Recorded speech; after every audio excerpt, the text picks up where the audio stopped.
내용을 좀 봅시다. 그럼 여기 김건희가 있는지 없는지 그걸 물어봤어야지. 그렇죠. 어디 흥신소에서 수사 맡기는 게 훨씬 나아.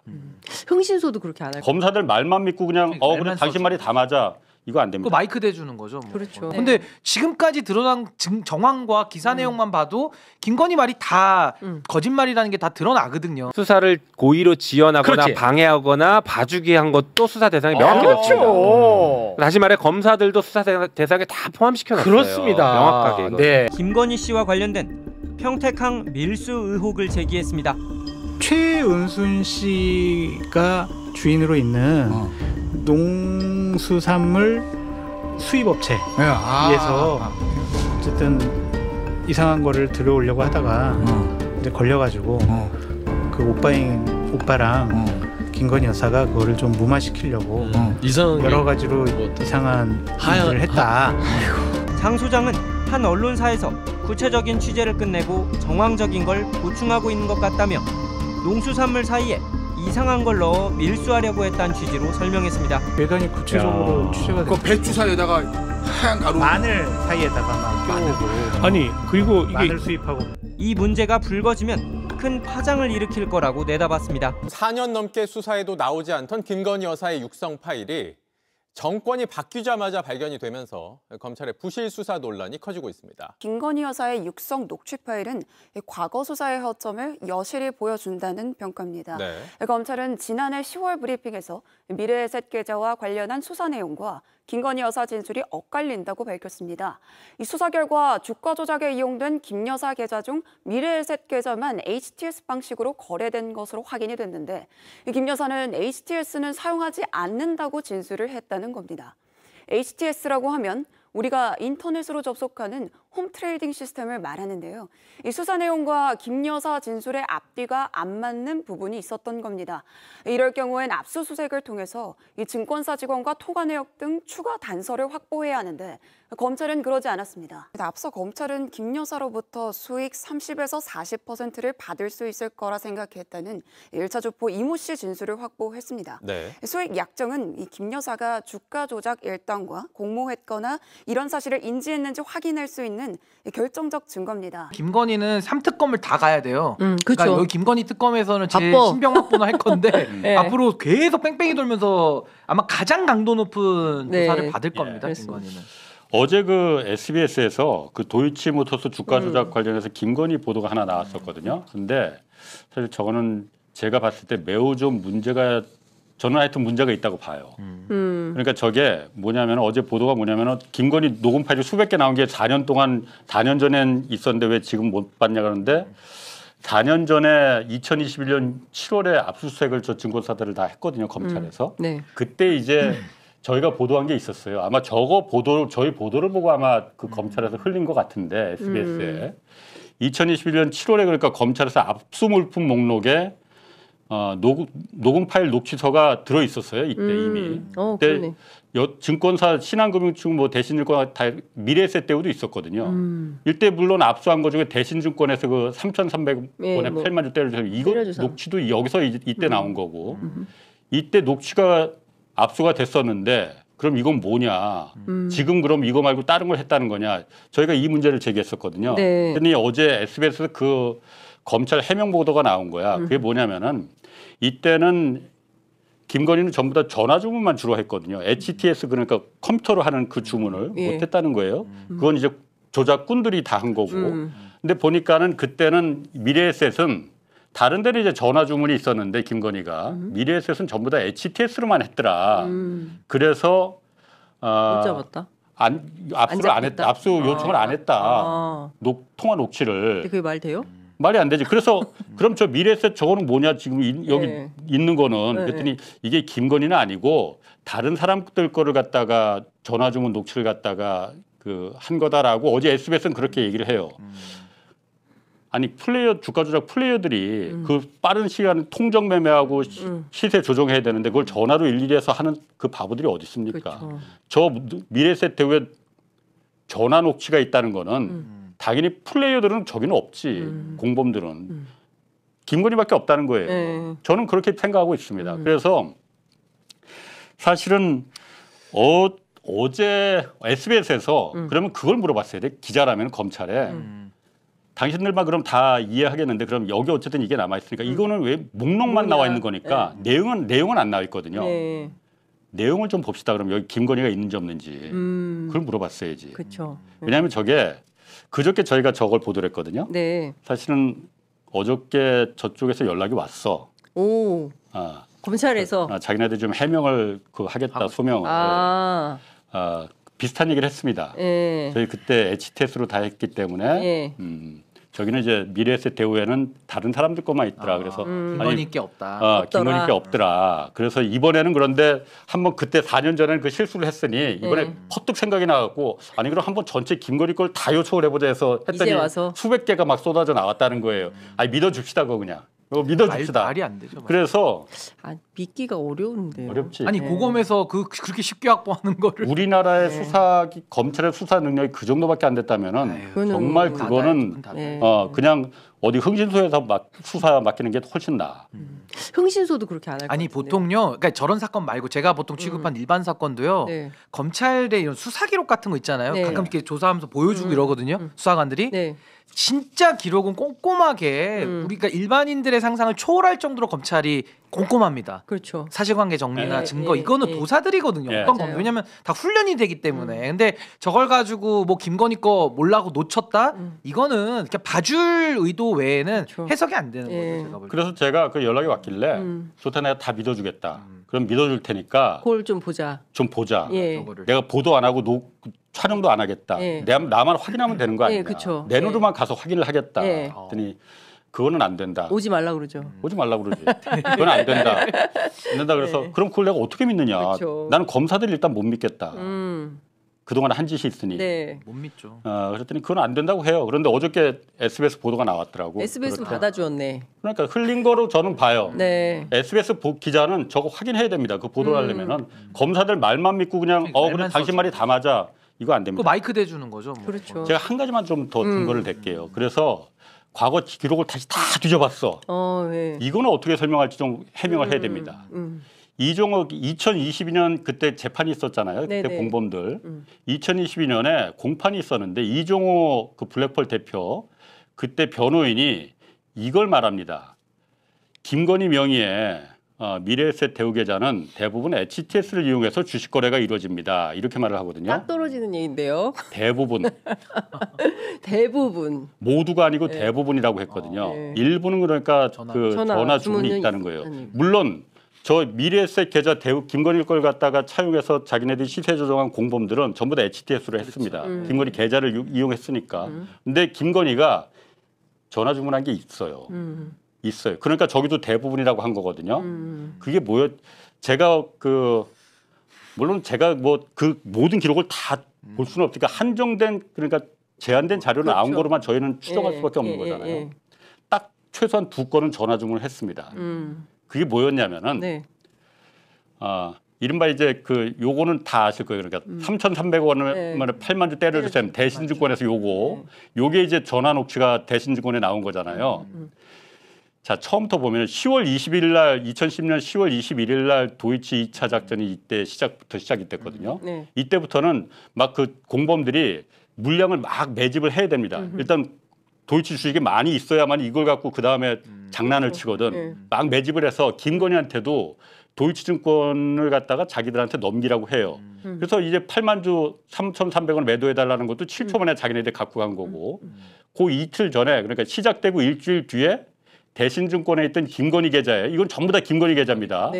김건희 계좌 10만 주를 이때도 3,100원에 매도를 해요. 그리고 바로 이어서 이걸 그 공범들이 받아갖고 통정매매로 이거는 범죄 기록에 들어가 있습니다. 그런데 바로 몇 시간 뒤에 김건희가 미래에셋에 있는 자기 계좌로다가 5만 3천 주를 더 비싼 값에 다시 매수를 해요. 이상하죠? 바보가 아닌 이상 왜 싸게 팔고 왜 비싸게 다시 몇 시간 뒤에 해. 3일 뒤에도 이게 목요일이고 이게 월요일입니다. 대신증권에도 똑같은 김건희 계좌에서 8만 주가 3,300원에 매도가 됐는데 공범들이 받아가서 7초 만에 받아갔는데 몇 시간 뒤에 똑같이 또 오후에 미래에셋에 있는 김건희 계좌에서 5만 3천 주가 더 비싸게 매수를 해요. 이거는 미래에셋에서 이때 매수한 거는 공범들이 매수한 게 아닙니다. 본인이. 이거는 전화 주문을 한 거예요. 물론 이것도 김건희가 HTS를 안 쓴다고 했으니까 HTS를 썼다고 하면 제가 뭐 이것도 틀렸다고 볼게요. 그런데 이거는 그래서 저희가 굉장히 이상하게 생각했거든요. 뉴스타파 시민보랑 저희랑 하여튼 야 이건 도대체 뭐냐. 왜 김건희가 이걸 매수를 했을까 생각했을 때 딴주머니를 찼어.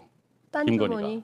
이거는 넘겨주는데 주가 조작꾼들한테 아니 못 믿는 게 아니고 어차피 김건희는 거기에 한 발을 들여놨잖아요. 주가 조작을 한다는 걸 알았잖아. 그럼 주가가 분명히 틀 거라는 걸 김건희 모르겠어요? 알죠. 그럼 그거하고는 얘네들 하는 거 별개로 나는 또 해서 이거로 더 벌겠다. 더 벌래. 이 두 건은 분명히 전화 주문이었을 거를 저는 확신하고 있어요. 그렇기 때문에 그래서 아까 그 이종호 저 변호인이 대부분이라고 말한 게 그겁니다. 최소한 두 건은 전화 주문이 있었다는 거예요. 그러니까 검찰의 지금 변명이 맞지가 않지. 그러네. 물론 그러니까 제 말이 틀렸을 수도 있어요. 저희는 어쨌든 제한된 정보로 확인하는 것밖에 없으니까. 그런데 너무 이거를 하면은 설득력이 딱 떨어지지. 예, 딱 떨어지. 기사가 딱 되는데. 그러니까 검찰이 정말 억울한 게 없으려면은 그 당시에 메뉴 그 물품 목록 제목만 있는 거 말고 그 내용 산생 공개를 저희가 필요하진 않아요. 김건희가 거기 있는지 없는지 쭉 있을 거 아니에요. 다른 사람도 공범들 전화 주문이 저는 없다고 믿는데 전화 주문 목록이 있다며. 그럼 그것만 공개하면 돼요. 그쵸. 그리고 저 미래에셋 계좌에서 김건희가 HTS로 전화 주문한 게 진짜 없느냐. 도이치 거래에서 없느냐. 그거 공개하면 됩니다. 이거를 검찰이 어떻게 변명을 할지 제가 한번 좀 지켜보겠습니다. 근데 저 김건희 주가 조작 사안은 좀 오래된 사안이기도 하지만은 그래도 최근까지 어떻게든 이런 거잖아요. 위에 윗선에서는 덮으려고 하는 것이고 또 밑에 검사들 중에서는 일부들이 뭐 기록도 좀 남겨놓고 어떻게든 뭐 공판정에서 뭐 증인신문 통해서 그런 조각들을 이제 펼쳐놨던 건데 이제 저는 워낙 수사 기록이 방대하고 또 그걸 이제 특검이 들어가서 보면 이건 너무 똑 떨어지는 부분이고 그동안 김건희는 뭐 맨날 피해만 받다 거짓말만 다 해놨잖아요. 근데 지금까지 드러난 정황과 기사 내용만 봐도 김건희 말이 다 거짓말이라는 게 다 드러나거든요. 그럼 저는 저거는 제일 먼저 규명이 될 사건이 이제 도이치모터스. 그럼 저거는 문제가 누가 되느냐? 이 덮어준 검사들도 소환할 수밖에 없는 거예요. 그러니까 이창수, 조상원부터 해가지고 밑에 라인들을 다 불러서 이제 덮은 것까지도 이제 수사를 하고 처벌 대상으로 볼 수밖에 없다라는 생각이 듭니다. 근데 어쨌든 민중기 특검이 그 부분을 아무래도 물어봤어요 기자들이. 근데 사실 저 녹취 파일 말고도 김건희가 이 주가 조작에 직접 그냥 단순 쩐주가 아니고 직접 공범으로 거의 주범급으로 활동했다는 증거는 사실 수도 없이 많거든요. 그 정황들은. 거짓말만 그동안 한 거죠. 근데 민중기 특검이 이거 수사 검사들 전임 수사팀들 이거 어떻게 할 거냐 수사할 거냐 물어봤는데 이렇게 답을 했습니다. 그거 들어보시죠. 도이치 사건의 경우 지금 전임 수사팀 수사 필요성도 많이 나오는데 입장 한번 부탁드리겠습니다. 그 부분은 정권과 사안을 파악한 다음에 같이 논의해서 결정할 예정입니다. 왜 한다고 말을 못할까? 그러게. 느낌적으로는 민중기 특검이 말씀을 굉장히 좀 이렇게 뭐랄까요? 좀 조심해서 뭐 좋게 말하면 조심이고 나쁘게 말하면 좀 굉장히 소극적으로 일단 말씀을 하시는데 저게 뭐 전략일지 한번 좀 저는 지켜봐야 될 것 같긴 한데 일단 그 내란 우두머리 윤석열 경찰의 3차 출석 요구 불응했거든요. 얘 이제 어떻게 해야 돼요? 바로 갑니다. 약식으로 갑니다. 네, 뭐 당연히 이제 체포해야죠. 그 특검이 지금 내란 특검은 이미 수사를 시작했습니다.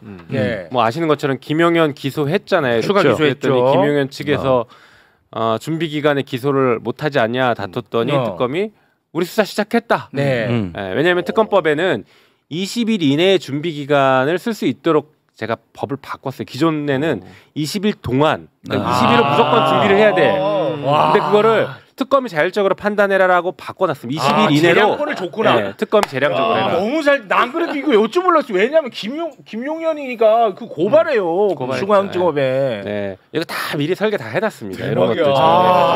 동아리 사안을 바꿔서 박수 받아야지. 안 그러면 이거 진짜 큰일 날 뻔했어요. 안 그래도 고발했더라고 서울중앙지검에. 네. 그래서 하여튼 내란 특검은 이미 출발을 한 것이니까 빠르게 경찰이랑 협조를 하든 아니면 특검 자체가 단독으로도 지금 가능하니까요. 네. 빨리 체포해야죠. 체포 혹은 구속. 알겠습니다. 안 그래도 이거 딱 물어보려고 했는데 바로 그냥 또 정리를 해주셨습니다. 그러면은 그 조은성 내란 특검이 이제 추가 기소한 거잖아요. 요건 근데 너무너무 다행인 게 어제까지 보도 나왔을 때는 지기현이가 맡을 가능성이 높다고 나왔었거든. 맞아. 통상 뭐 이렇게 간다 이렇게 나왔는데 너무 다행이게도 다른 재판부에서 이걸 배당을 받았죠. 예, 한성진 부장판사. 요거는 어떻게 설명을 좀 부탁드리겠습니다. 근데 이제 한성진 부장은 이재명 당시 전 대표 그 대통령 공직선거법 위반 1심 판사이기는 합니다. 1심 판사예요? 네, 그 유죄로 선고했던. 다만 그 이제 지기현 재판부 외에 이제 다른 재판부에서 추가로 기소된 사건에 대해서는 아마 23일 날 심리를 한다고 잡은 것 같아요. 26일 전에 심리를 해서 그 심리한 결과에 따라서 구속영장을 발부를 해야 됩니다. 왜냐하면 박근혜 전 대통령 당시에도 한 1년 만에 1심 선고가 났는데 중간에 구속갱신을 했거든요. 영장을 다시 발부해가지고. 그래서 이런 사건에 대해서 내란 중대한 범죄에 대해서는 추가 기소도 됐기 때문에 조은석 특검이 매우 발빠르게 잘 추가 기소했고 이것은 뭐 전례에 비춰서도 그렇고 저희가 검찰의 그동안 구속 재판 관행에 비추어서 당연히 한성진 재판부에서 구속영장을 발부를 해야 될 사안입니다. 그리고 내용 자체도 매우 중대하잖아요. 그렇습니다. 중대하고 거기에 뭐가 있냐면 유괴공제빵 그 김용현 전 장관이 노상원 비하폰을 국가를 속여가지고 지금 노상원에게 지급했다는 부분하고 그 다음에 부하를 시켜가지고 노트북 등을 파쇄했다는 이 부분은 증거인멸 교사거든요. 맞습니다. 그러니까 자신이 증거를 인멸하면 그건 처벌되지 않는데 누군가를 시켜서 자기 증거를 인멸시키면 그건 교사로 처벌을 받습니다. 매우 중대한 범죄이고 그 구속의 사유가 뭐예요? 도망할 염려, 그 다음에 증거인멸의 염려 이거잖아요. 그럼 증거인멸 교사가 들어가 있는 거예요. 그건 빼박이지. 그러면은 영장이 당연히 발부가 돼야 된다고 생각합니다. 그 발부는 누가 하는 거예요? 그거는 한성진 재판부에서 한성진이가 하는 거예요? 심리를 하겠다고 했거든요. 그래서 아마도 거기서 발부 여부를 결정할 거라고 생각하고 아마 그러네 지기현 재판부하고 지금 사건이 두 개가 지금 병행되고 있기 때문에 어느 한쪽에서 병합해서 재판을 해야 되지 않을까 그런 예상은 됩니다. 일단 몇 가지 장치들을 그래서 더 넣어둔 것이 있는데요. 수사 기간, 그러니까 준비 기간, 특검 준비 기간인 20일 이내를 적절하게 활용할 수 있게 아까 말씀드렸고, 그런데 그 기간에도 수사를 할 수 있도록 했습니다. 기존 특검에 수사 못하게 돼 있는데 이 특검은 수사할 수 있게 돼 있습니다. 준비 기간에도 증거인멸에 우려가 있을 때는 긴급하게 수사할 수 있도록 넣어놨습니다. 그래서 증거인멸 수사를 한 것이고 이것을 곧장 기소를 한 것이라 특검법 내 테두리 안에서 전혀 문제가 없다. 김용현이 아마 그 얘기도 또 들고 나올 수 있거든요. 근데 다 문제가 없다라는 거 먼저 말씀드립니다. 그리고 또 하나 중요한 특검법의 기존 특검법과 다르게 좀 만들어 놓은 게 뭐냐면 기존 특검법, 그러니까 관할을 자유롭게 열어놨습니다. 법원의 관할을.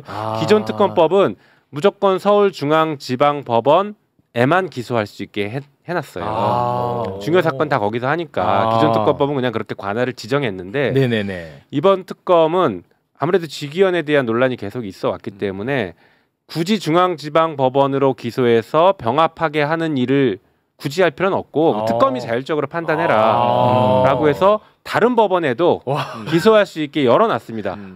그래서 그렇게 각자 다른 법원에서 재판되는 것을 하나로 모으려면 모으고 아니면 각자 따로 하려면 또 하고 우리 이재명 대통령 어떻게 됐습니까? 각자 다른 법원에서 다 재판했지 않습니까? 일주일 내내 재판 다니고 했지 않습니까? 윤석열 일주일 내내 재판 받아야 될 수도 있죠. 꼼꼼하시네. 꼼꼼합니다. 시간이 없어서 박수 못 치는 겁니다. 그런데 지금 아주 희소식이 전해졌습니다. 아까 그 한성진 우리 위인님 사진 다시 띄워주시기 바라겠습니다. 우리 한성진 위인님이 23일에 김용현이 구성 여부를 심리하겠답니다. 23일에 우리 한성진 위원님께서 다음 주 월요일이네요. 다음 주 월요일. 이 정도면 그래도 속도 낸다고 봐야겠죠. 당연히 저거는 심리를 해야 되는 사안이고 네. 심리해서 그날 중으로 영장 발부를 결정할 텐데 이 사안은 구속 영장 당연히 발부돼야 할 사안입니다. 발부됩니다. 네. 한성진 재판부가 이 영장에 대해서 뭐 또 직위원 재판부처럼 이상한 결정을 한다면 뭐 국민적 지탄 받겠죠. 김용민 26일이었나? 26일까지가 구속 기간. 3일 전에. 나 진짜 그 표정은 보고 싶은데 표정을 못 보네. 표정 못 보나요 저희가? 출석해요? 출석해요? 출석은 할 건데 일단은 재판은 모두 다 공개하도록 해놨습니다. 비공개를 못하게 만들어놨어요. 그럼 이것도 근데 영장 심리 관련해 가지고 이제 피고인 재판 출석하고 아마 내란 특검에서 공소유지도 가능하고 이 영장 추가 기소했기 때문에 이게 지금 내란 특검에서 기소한 사건이라서 그렇습니다. 그리고 내란 특검의 범주 안에 있는 것이라 이 사건은 무조건 공개하도록 되어 있습니다. 공개는 이제 방송 생중계가 카메라가 아니고, 들어가는 게 아니라 기자들이 갈 수 기자들에게 방청객에 공개하는 것이고 중계 여부는 원칙적 중계 허용. 예외적으로 법원이 판단했을 때 중계하는 게 너무 어렵다 싶으면 예외적으로 안 할 수 있게 정도는 살짝 열어놨습니다. 와 진짜 꼼꼼하시다. 왜 이렇게 잘생겼어요. 자 시간이 없어서 빠르게 또 여쭤보도록 하겠습니다. 조은석 특검이요. 그 사령관들 있지 않습니까? 내란 사령관들. 지금 군 검찰이 기소해가지고 군 법원에서 재판을 받고 있잖아요. 근데 이들도 이제 곧 있으면 풀려나기 직전입니다. 맞아요. 그런데 조은석 특검이 지금 군사법원에서 진행되고 있는 이 건에 대해서는 특검으로 가져오지 않겠다라는 입장을 내비쳤거든요. 요거는 어떻게 받아들여야 됩니까? 뭐 여러 가지 해석이 있을 수 있겠지만 일단 지금 그 군사법원의 재판부가 박정원 대령 무죄 선고했던 재판부로 알고 있어요. 다시 말해서 훌륭하네. 그 맞습니다. 국민적인 신뢰가 있는 재판부이기 때문에 굳이 안 가져와도 되지 않겠냐라고 판단한 것처럼 보입니다. 그리고 진짜 중요한 건요. 걱정 안 하셔도 되는 게 아직 외환 시작도 안 했습니다. 그렇습니다. 외환죄에 대한 수사는 시작도 첫 발도 안 뗐기 때문에 내란이 이만큼이면 외환은 그거보다 더 클 수도 있고 경우에 따라서는 똑같을 수도 있고 이 어마어마한 사건에 대한 수사가 아직 시작도 안 했기 때문에 걱정하지 않으셔도 됩니다. 빠르게 조치 취할 것이고 그 조은석 특검의 그 수사 의지 같은 것들은 굉장히 높습니다. 그건 확인이 됐나요? 네, 그건 확인이 됐습니다. 그럼 요거 하나만 더 확인할게요. 그 조은석 특검 같은 경우는 외환에 대해서 외환 유치 혐의에 대해서 관심이 많이 있나요? 많지 않을까요?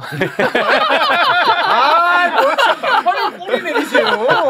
아니 괜히 불필요한 논란이 생길까봐. 그래요? 죄송합니다. 이 정도로 그냥 눈치껏 죄송합니다. 많을 것 같습니다. 죄송합니다. 근데 이런 얘기들은 사실 좀 저희가 특검 추천이 되기 전에 그런 얘기들은 좀 있었는데 내란죄에서 기존의 검찰의 수사나 공수처의 접근이 뭔가 문제가 있지 않냐라는 문제의식을 갖고 있다라는 얘기들은 그냥 법조계에서는 들려왔습니다. 조은석 특검이 그런 문제의식이 좀 있다라는 생각들은 그래서 아마 의지는 굉장히 많을 것이다라고 생각하고 있고 실제 의지가 많은 건 제가 뭐 소통을 한 적이 있으니까요. 알겠습니다.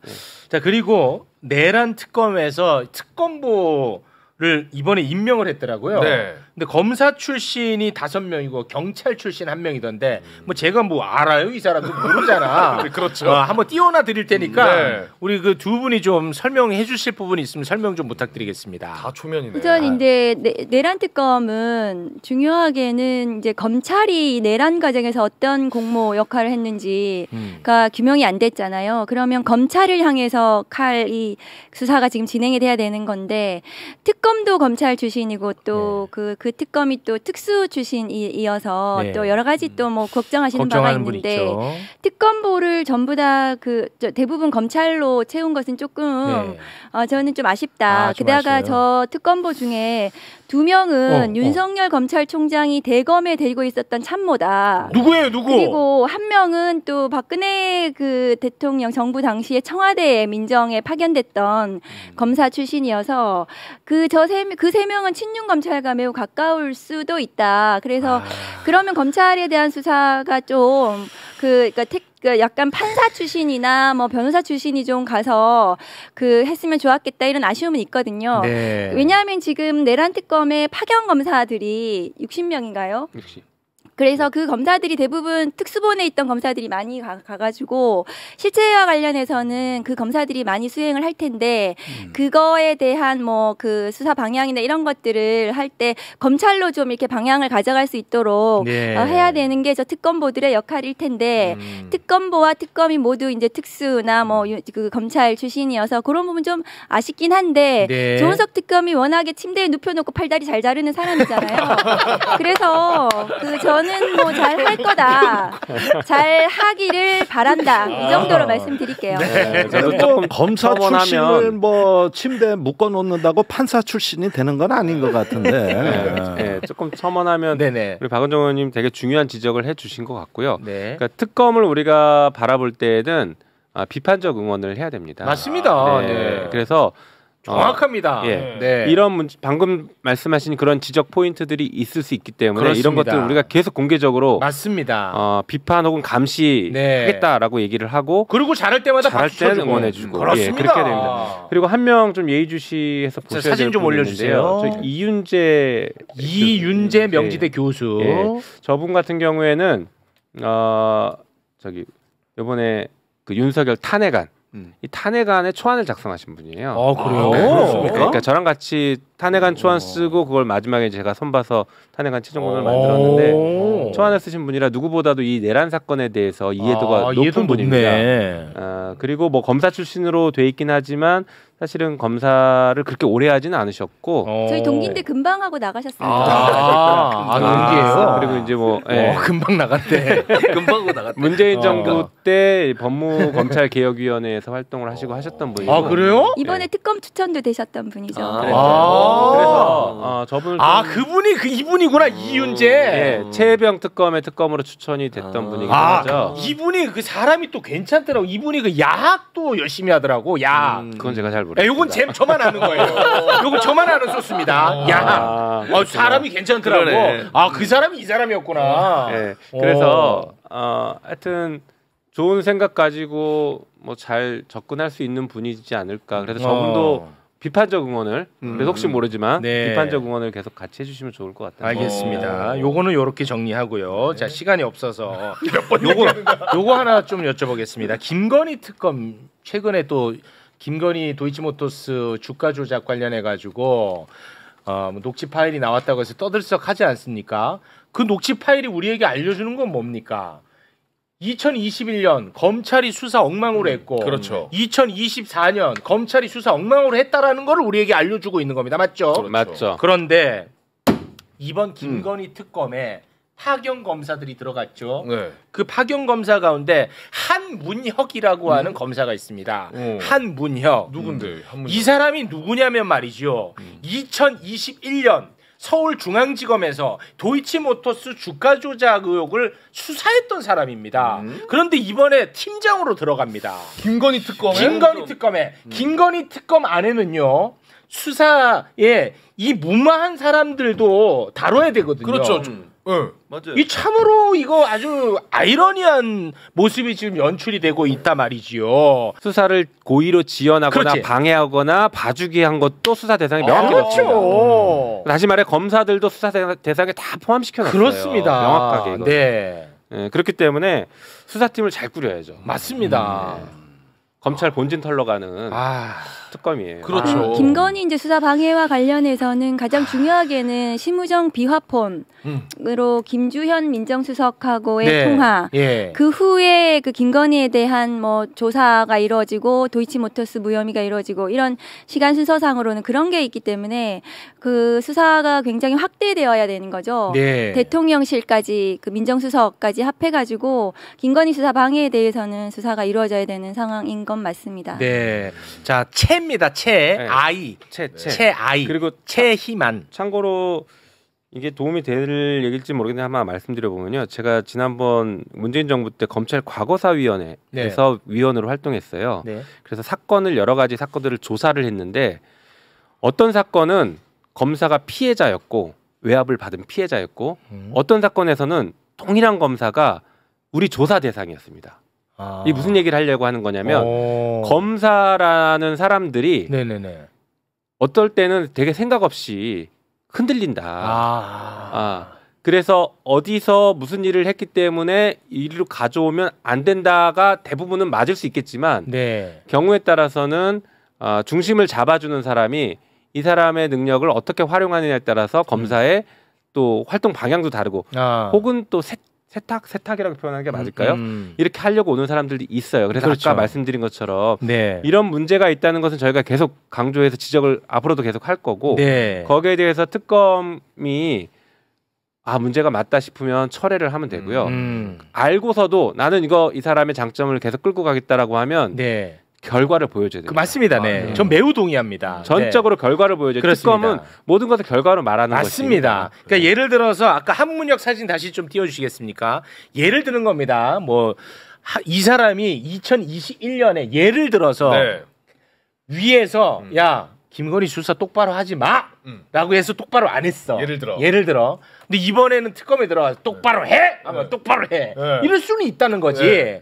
그렇다고 이 사람이 뭐 훌륭한 사람이라는 게 아니라 우리는 특검의 결과를 내는 게 중요하니까. 그렇죠. 이런 차원의 말씀인 거죠. 네, 그 경험을 말씀. 하지만 이제 이 사람의 이력은 우리가 알고 있어야 우리가 감시할 수 있고 압박을 가할 수 있다는 겁니다. 조금 새 특검 중에는 좀 유난히 이제 좀 점잖게 말씀하시는 거는 좀 분위기가 있는 것 같아요. 출신의 특수성 같은 것도 있는 것 같고 그렇다고 해서 저분이 수사를 띄엄띄엄 하실 분은 절대 아니다라는 게 이제 판사 출신 정치인들의 이제 대체로 비슷한 평가이고 그리고 지금 특검보로 하려는 분들이 독사다라는 얘기가 있어요. 수사 엄청 잘하는 사람들이 쫙 깔려 있다. 그래서 아마 김건희 특검에서 수사 성과가 상당히 나올 거다. 그리고 어찌 됐든 새 특검이 지금 동시다발로 출격하는 상황이기 때문에 경쟁 구도예요. 그러면 이제 어느 팀이 확 나가면 선빵을 날려서 빨리 따라가야 돼요. 예, 이거 뒤처지면 큰일 납니다. 이거 어떻게든 성과를 내야 되기 때문에 오히려 경쟁 구도가 되니까 제가 보기에는 더 잘 된 것 같아요. 예, 그리고 이제 국민들이 또 홍사훈 쇼에서 얼마나 수사 지휘를 제대로 하겠습니까? 다 지켜보고 그렇습니다. 다 지켜보고 있기 때문에 딴짓하기 어렵다. 그래서 뭐 그렇게 편의점에서도 지켜보고. 그럼요. 아침에 또 지켜보니까. 저희도 수사 지휘합니다.